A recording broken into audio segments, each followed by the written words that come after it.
was a kid, I used to build model cars, and I liked it a lot. That's probably where I got my start learning about how cars are put together. And you'd get a kit in a box, and you take all the pieces and have the instructions and put them together. Sometimes I'd take mine apart and put them back together in different ways, change the motors and wheels and tires, and sometimes I'd get me something hot and bend the fenders, put a few dents in them so they'd look real, such as that.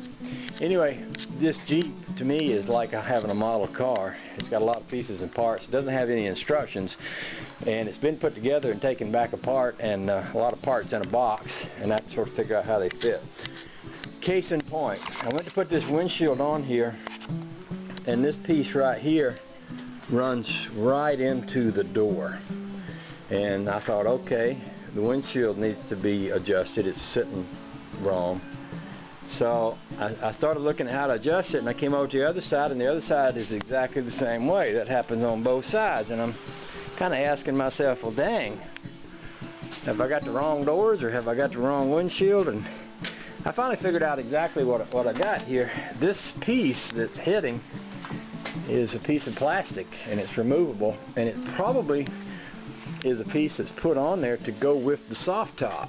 There's a screw here, and a screw here, and the soft top rods go in up here.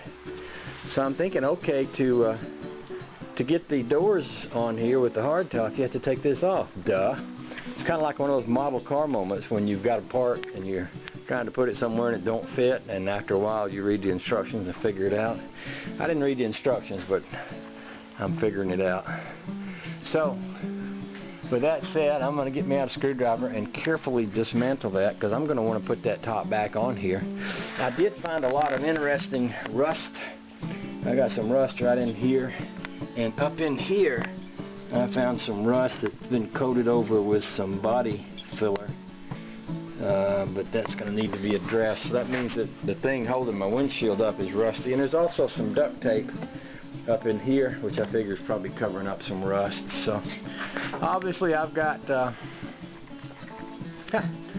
plenty of rust work to do on this baby, but I'll get to it all over time, and it'll all work out.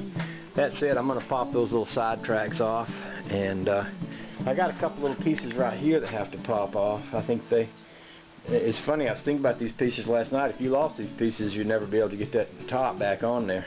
They're not very big and they're easy to lose, so whenever I take them apart, I'm going to make sure to put them in some place where they're not losable. Hadn't quite figured out where that is yet, but I'm going to work on it. Anyway, I'll get a couple screwdrivers and I'll get that off, and then we'll see if the doors and all work good.